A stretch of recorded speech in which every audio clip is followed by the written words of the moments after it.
Conduct competency assessment. Establish the context and purpose of assessment. The assessor must familiarize self with the qualification or unit of competencies to be assessed. Ensure that the assessment site complies with the relevant occupational health and safety requirements. Ensure that the assessment resources are available. The assessor must ensure that the tools, equipment, and facilities are ready and available in the assessment site before the assessment starts. A checklist of tools, equipment, and facilities must be on hand to help the assessor monitor the availability and completeness of the tools, equipment, and facilities. The checklist of tools, equipment, and facilities is included in the assessor's guide. Plan and prepare the evidence gathering process. The assessor shall receive assessment package composed of the following: 1 copy of assessor's guide, specific instruction to the candidate, competency assessment results summary, written report, written test, answer sheets, rating sheets according to the methods of assessment to be used corresponding to the number of candidates. Prepare the candidate. The assessor shall introduce herself.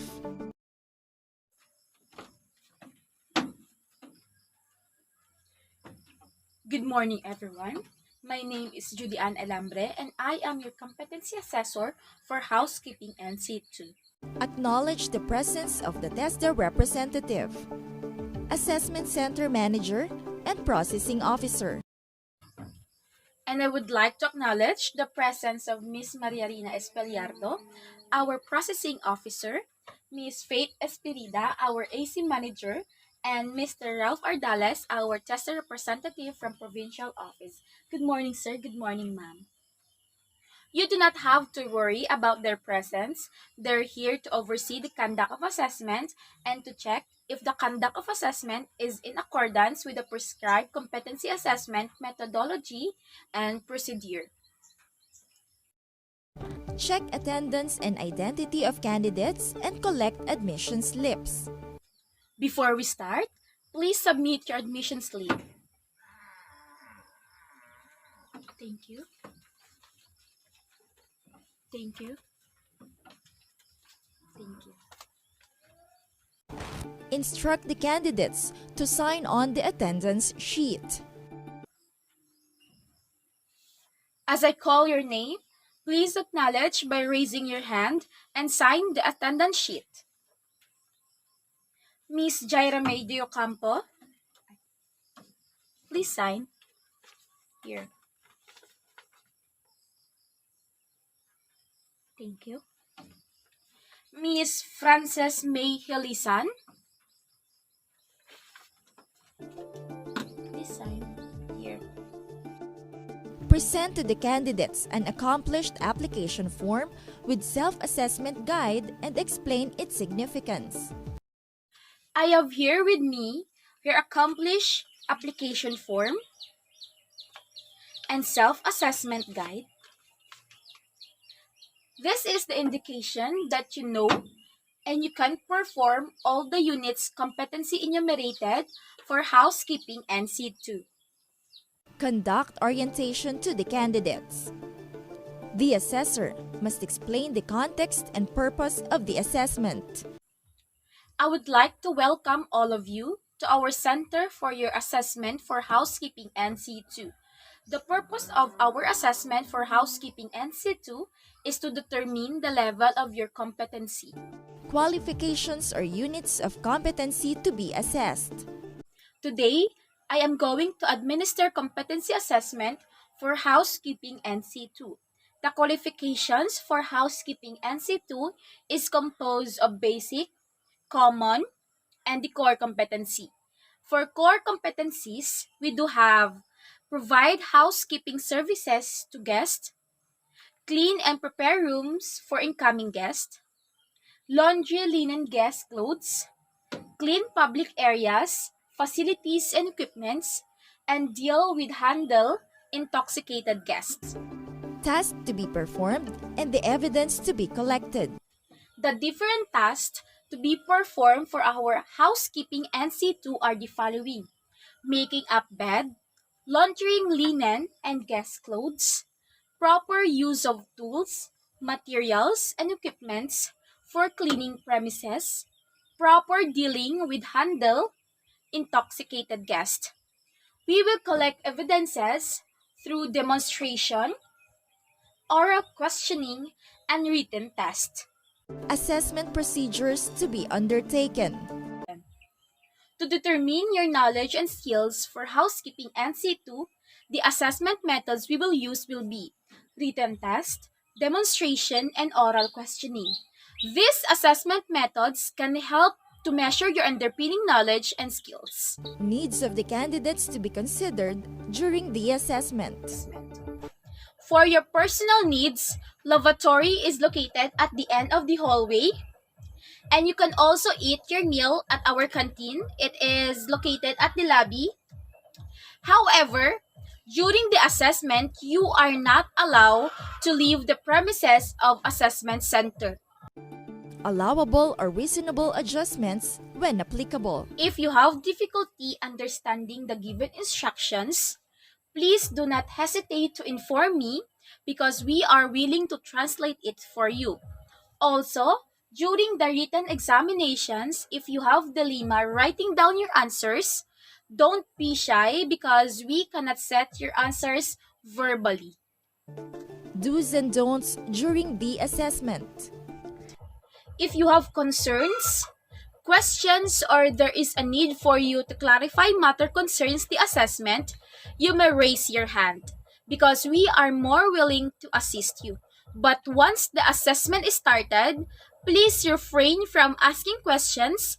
It is no longer allowed. In the same time, during the assessment, if you have physical or any form of difficulties, do not hesitate to call my attention so we can address it immediately. Rights and appeal system.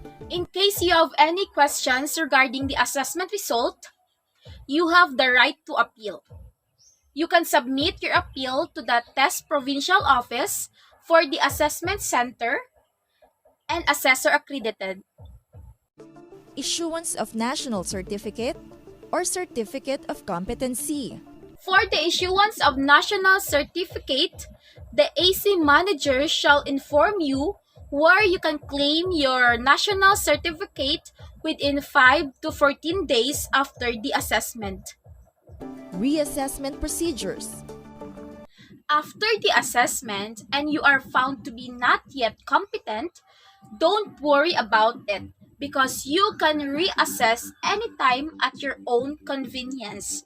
In case the reassessment is school qualifications, you have to undergo the whole assessment process. If you found to be competent in some unit of competencies, the reassessment shall focus in the unit of competencies for you were found out to be not yet competent. Also, if you failed two consecutive assessments, you will be undergo a refresher course for applying the assessment. Occupational safety and health requirements. During the assessment, please observe safety as you perform the different tasks. Make sure to check on your electrical equipment before plugging it and avoid pulling a cord as you unplug the equipment.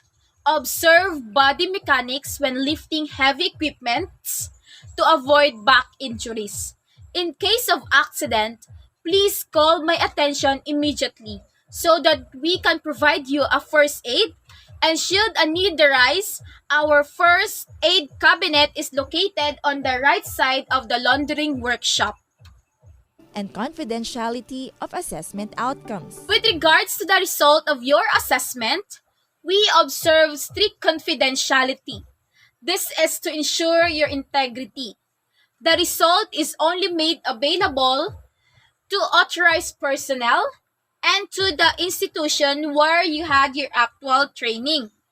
In relation to this, assessment package is kept in secured place to guarantee the integrity on the assessment package.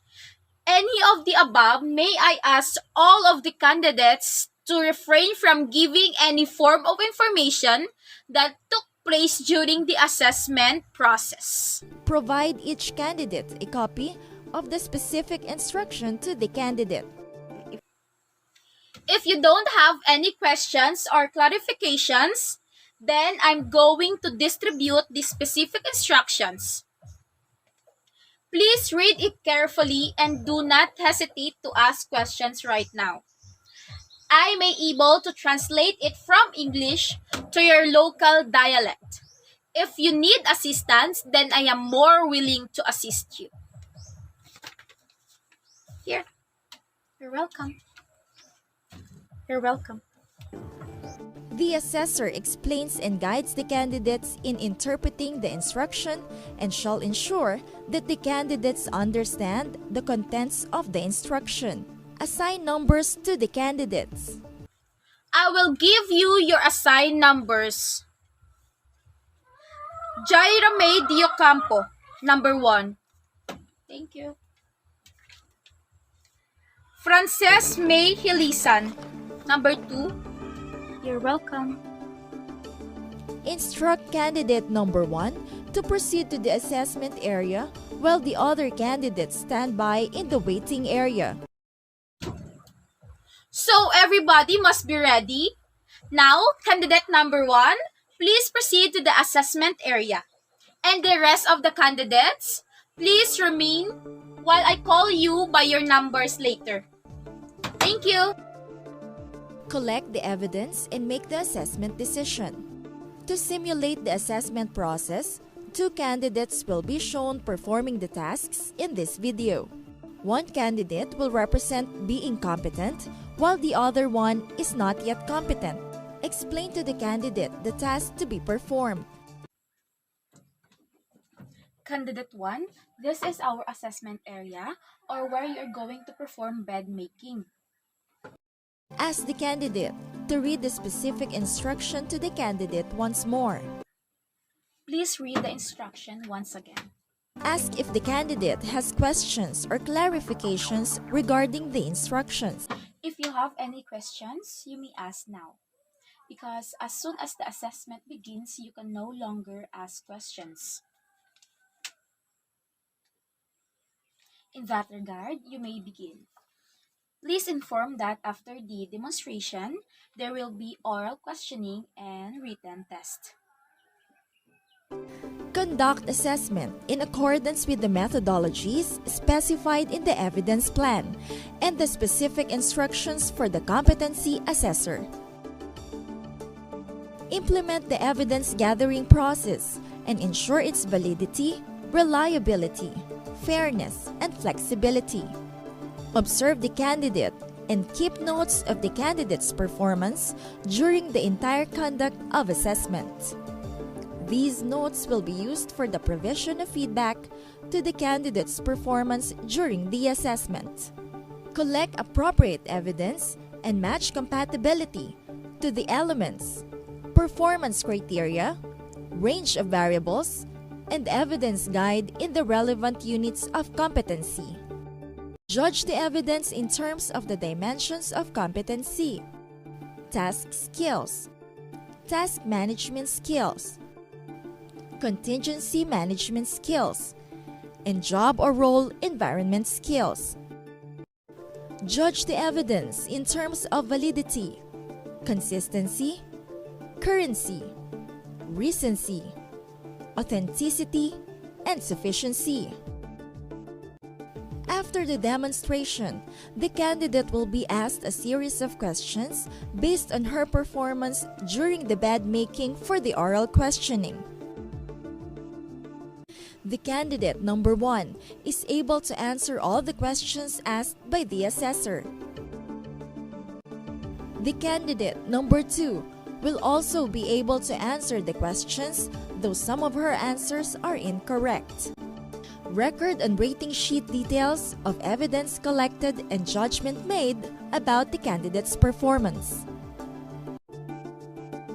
Provide feedback on the assessment. The assessor must provide candidate about the outcomes of the assessment process. For positive feedback, competent. Please sit down, candidate number 1. How do you feel about your assessment? Ma'am, I am confident that I was able to perform well during the demonstration, even if I had a hard time with the written test and oral questions. Summarize the performance of the candidate during the whole assessment process. My observation, aside from your opinion, you are indeed competent in performing all skills in Housekeeping NC II. Inform the candidate on areas she needs to improve on. However, I noticed that you did not observe proper body mechanics while making up bed. Discuss the specific tasks done well by the candidate. Nevertheless, you are able to answer all the questions, and the result of the written test shows that you are knowledgeable enough about Housekeeping NC II. In this manner, I would like to congratulate you for a job well done. I found out that you are competent. Please sign the competency assessment results summary.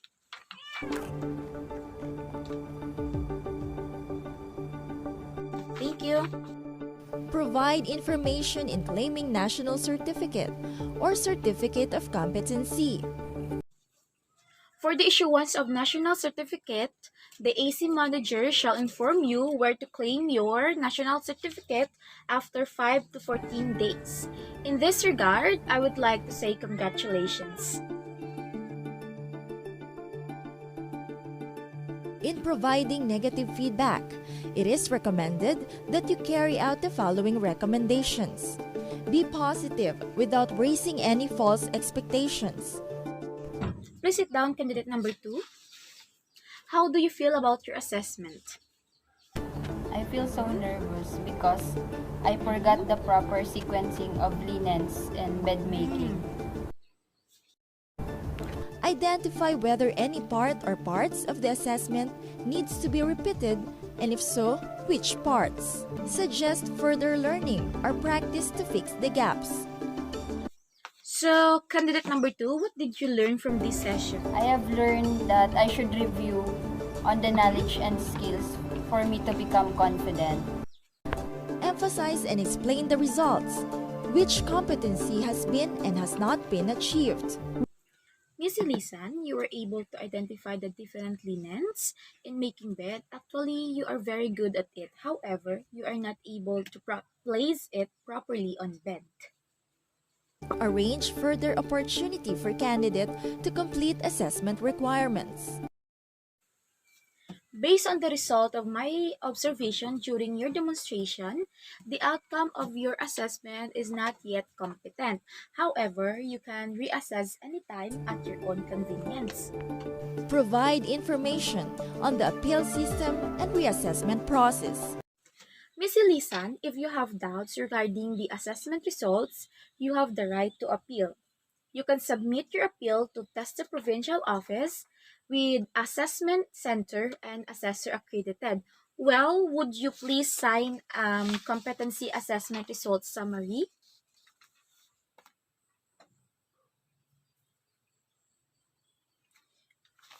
Do you have any questions, Ms. Elisan? Well, thank you very much. Record and report the result. The assessor shall record the assessment outcome. Ensure rating sheets are signed by the candidate after providing feedback.